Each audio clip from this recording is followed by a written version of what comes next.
Assalamualaikum warahmatullahi wabarakatuh.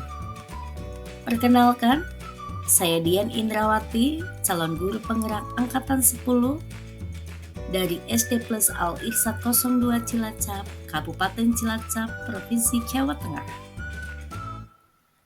Pada video kali ini, saya akan memaparkan modul 2.2, koneksi antar materi pada pembelajaran sosial dan emosional yang didampingi oleh Bapak Fasilitator, Bapak Krisno Adi MPD, dan pengajar praktik Bapak Alvin Fuadi MPD. Pemantik. Apa kesimpulan tentang perubahan pengetahuan, keterampilan, sikap sebagai pemimpin pembelajaran setelah mempelajari pembelajaran sosial emosional? Setelah mempelajari tentang pembelajaran sosial emosional dalam modul 2.2, saya merasa lebih memahami pentingnya pendekatan ini dalam menciptakan pembelajaran yang lebih inklusif dan terfokus pada kebutuhan siswa. Pengetahuan ini sangat berkontribusi pada peran saya sebagai pemimpin dalam pembelajaran. Saya kini tidak hanya berfokus pada penyampaian materi, tetapi juga mampu memahami dan juga mendukung siswa. Dapat dikatakan bahwa dengan memahami pembelajaran sosial emosional, saya lebih mampu mengenal siswa tidak hanya dari segi akademis saja, tetapi juga secara emosional. Pertanyaan pemantik kedua, apa kaitan pembelajaran sosial emosional yang telah dipelajari dengan modul-modul sebelumnya? Kaitan modul 2.2 dengan modul 1.1. Modul 2.2 yang membahas tentang pembelajaran sosial emosional memiliki keterkaitan yang kuat dengan konsep yang diajarkan dalam modul 1.1, yaitu filosofi pendidikan KHD. Salah satu prinsip KHD adalah mewujudkan pembelajaran yang mengutamakan kepentingan siswa. Dalam konteks ini, pembelajaran sosial emosional dapat dianggap sebagai bentuk implementasi nyata dari prinsip tersebut. Ini menggambarkan pendidikan yang berpihak pada siswa, di mana perhatian guru tidak hanya terfokus pada materi pelajaran semata, tetapi lebih dari itu, guru juga harus bisa memahami kondisi sosial emosional setiap siswa, sehingga pembelajaran dapat dijalani dengan lingkungan yang aman, nyaman, dan dapat memberikan kebahagiaan bagi siswa. Modul 2.2 memiliki keterkaitan yang erat dengan modul 1.2 mengenai nilai dan peran guru penggerak.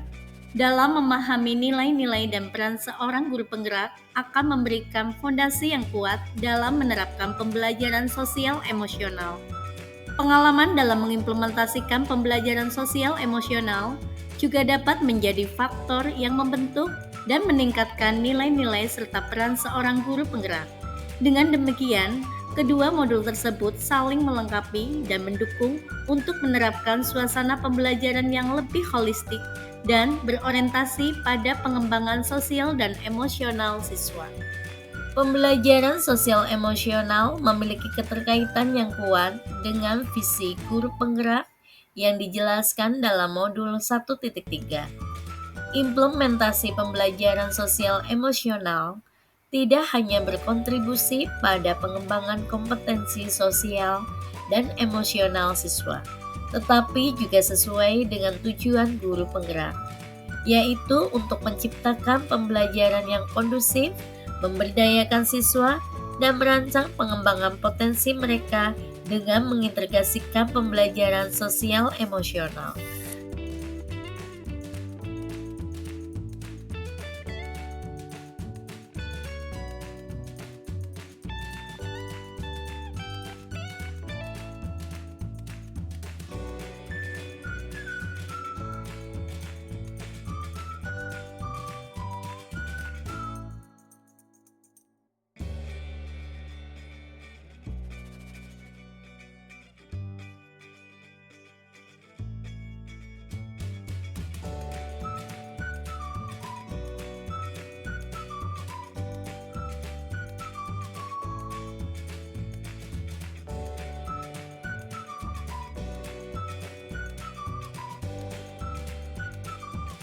Kaitannya dengan modul 1.4, guru memiliki beberapa pilihan dalam melaksanakan pembelajaran sosial dan emosional seperti melalui pembelajaran eksplisit, mengintegrasikan ke dalam pembelajaran, dan membentuk lingkungan kelas dan sekolah yang kondusif.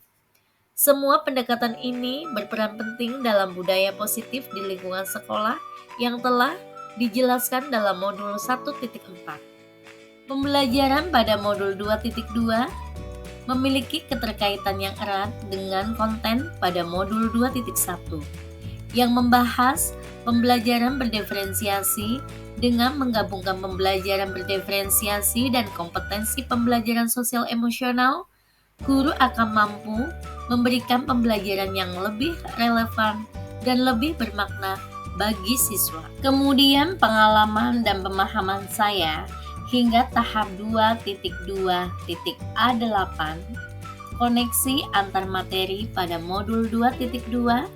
Yang pertama, sebelum memahami modul ini, saya meyakini bahwa penerapan pembelajaran berdiferensiasi sudah cukup mengakomodasi perbedaan siswa dalam pembelajaran, sehingga guru dapat fokus mengajar sesuai dengan kemampuan dan minat mereka. Namun, setelah menjalani modul ini, saya menyadari bahwa pembelajaran berdiferensiasi belum sepenuhnya mencukupi untuk menghadirkan pembelajaran yang benar-benar berorientasi pada kebutuhan siswa.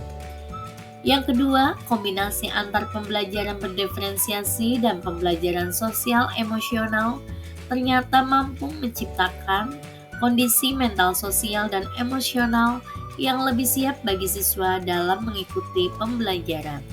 Dan yang ketiga, terkait kebutuhan yang mendesak, terkait pembelajaran, lingkungan yang aman dan nyaman, demi mendorong peningkatan kompetensi akademik dan kesejahteraan psikologis atau well-being bagi seluruh individu di sekolah. Dan saya menangkap ada 3 hal yang mendasar dari modul ini, yaitu yang pertama, pentingnya kesadaran emosi, yang kedua, nilai kesadaran penuh atau mindfulness, dan yang ketiga adalah pelaksanaan pembelajaran sosial emosional dalam lingkungan kelas dan juga sekolah secara komprehensif. Ada 5 kompetensi sosial dan emosional, yaitu kesadaran diri adalah kemampuan untuk memahami perasaan, emosi, dan nilai-nilai diri sendiri dan bagaimana pengaruhnya pada perilaku diri dalam berbagai situasi dan konteks kehidupan. Contohnya, dapat menggabungkan identitas pribadi dan identitas sosial, mengidentifikasi kekuatan atau aset diri dalam budaya, mengidentifikasi emosi-emosi dalam diri, menunjukkan integritas dan kejujuran, dapat menghubungkan perasaan, pikiran, dan nilai-nilai menguji, mempertimbangkan, memiliki pola pikir bertumbuh dan mengembangkan minat, serta menetapkan arah tujuan hidup. Kemudian, manajemen diri adalah kemampuan untuk mengelola emosi, pikiran, dan perilaku diri secara efektif dalam berbagai situasi dan untuk mencapai tujuan dan aspirasi. Contohnya, mengelola emosi diri, mengidentifikasi dan menggunakan strategi-strategi pengolahan stres, menunjukkan disiplin dan motivasi diri, merancang tujuan pribadi dan bersama, menggunakan keterampilan merancang dan mengorganisir, memperlihatkan keberanian, dan mengambil inisiatif, serta mendemonstrasikan pengendalian diri dan kelompok. Kesadaran sosial adalah kemampuan untuk memahami sudut pandang dan dapat berempati dengan orang lain, termasuk mereka yang berasal dari latar, budaya, dan konteks yang berbeda-beda. Contohnya, mempertimbangkan pandangan atau pemikiran orang lain, mengakui kekuatan atas kemampuan orang lain, mendemonstrasikan empati dan rasa welas kasih, menunjukkan kepedulian atas perasaan orang lain, memahami dan mengekspresikan rasa syukur, serta mengidentifikasi ragam norma sosial, termasuk dengan norma-norma yang menunjukkan ketidakadilan. Kemampuan berelasi adalah kemampuan untuk membangun dan mempertahankan hubungan-hubungan yang sehat dan sportif. Contohnya, berkomunikasi dengan efektif, mengembangkan relasi atau hubungan positif, memperlihatkan kompetensi kebudayaan, kerjasama tim, dan pemecahan masalah secara kolaboratif, dapat melawan tekanan sosial yang negatif, menunjukkan sikap kepemimpinan dalam kelompok, mencari dan menawarkan bantuan apabila membutuhkan, atau turut membela hak-hak orang lain. Selanjutnya, pengambilan keputusan yang bertanggung jawab adalah kemampuan untuk mengambil pilihan-pilihan membangun yang berdasar atas kepedulian, kapasitas dalam mempertimbangkan standar-standar etis dan rasa aman, dan untuk mengevaluasi manfaat dan konsekuensi dari bermacam-macam tindakan dan perilaku untuk kesejahteraan psikologis atau well-being, baik bagi diri sendiri, masyarakat, dan juga kelompok. Contohnya, menunjukkan rasa ingin tahu, keterbukaan pikiran, mengidentifikasi solusi dari masalah pribadi dan sosial, berlatih membuat keputusan yang masuk akal, menganalisis informasi, baik data atau fakta, mengantisipasi dan mengevaluasi konsekuensi-konsekuensi dari tindakannya, menyadari bahwa keterampilan berpikir kritis sebagai guna baik di dalam maupun di luar lingkungan sekolah, merefleksikan peran seseorang dalam memperkenalkan kesejahteraan psikologis atau well-being, baik bagi diri sendiri, keluarga, dan komunitas, serta mengevaluasi dampak dan pengaruh dari seseorang, hubungan interpersonal, baik komunitas dan juga kelembagaan. Kesadaran penuh atau mindfulness adalah kesadaran yang muncul ketika seseorang memberikan perhatian secara sengaja atau sadar pada kondisi saat sekarang, dilandasi rasa ingin tahu tanpa menghakimi, dan kebaikan yang telah ada dalam diri manusia secara alami tanpa perlu diajarkan atau ditumbuhkan. Ada 3 cara implementasi pembelajaran sosial dan emosional di kelas dan di sekolah. Yang pertama yaitu pengajaran eksplisit, di mana memastikan murid memiliki kesempatan yang konsekuen untuk menumbuhkan, melatih, dan berefleksi tentang kompetensi sosial dan emosional dengan cara yang sesuai dan terbuka dengan keragaman budaya. Dalam pengajaran eksplisit dapat dilaksanakan dalam bentuk kegiatan kokurikuler dan ekstrakurikuler. Pendidik dapat menggunakan berbagai proyek, acara, atau kegiatan sekolah yang rutin untuk mengajarkan keterampilan sosial emosional. Yang kedua adalah integrasi dalam praktik mengajar guru dan kurikulum akademik. Untuk mengintegrasi keterampilan sosial emosional dalam praktek mengajar, guru dan kurikulum akademik tujuannya agar dapat diintegrasikan ke dalam konten pembelajaran dan strategi pembelajaran pada materi akademik seperti musik, seni, dan pendidikan jasmani. Yang ketiga, menciptakan iklim kelas dan budaya sekolah. Salah satu upaya mengubah lingkungan sekolah atau iklim kelas dan sekolah adalah melalui praktek guru dan gaya interaksi mereka dengan murid atau dengan mengubah peraturan dan harapan sekolah. Berkaitan dengan hal tersebut, perubahan yang akan saya lakukan di kelas dan di sekolah adalah: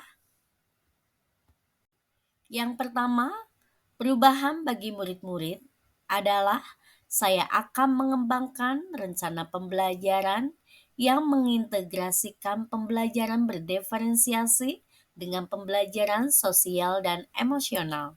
Selain itu, saya juga akan berupaya untuk melaksanakan program-program di sekolah yang bertujuan meningkatkan kompetensi sosial dan emosional siswa. Dengan pendekatan ini, saya berharap dapat menciptakan lingkungan belajar yang tidak hanya mengakomodasi perbedaan individu, tetapi juga membantu siswa berkembang secara sosial dan emosional. Kemudian berikutnya adalah bagi teman sejawat. Saya bertekad untuk menjadi contoh yang baik dalam penerapan pembelajaran berbasis kompetensi sosial dan emosional. Dengan menjadi teladan, saya berharap dapat menginspirasi rekan sejawat untuk menerapkan pendekatan ini dalam pembelajaran mereka. Dengan begitu, kami bersama-sama dapat menciptakan lingkungan belajar yang lebih inklusif, mendukung perkembangan sosial dan emosional siswa secara optimal. Demikian paparan koneksi antar materi yang dapat saya sampaikan. Terima kasih. Semoga bermanfaat. Salam dan bahagia. Wassalamualaikum warahmatullahi wabarakatuh.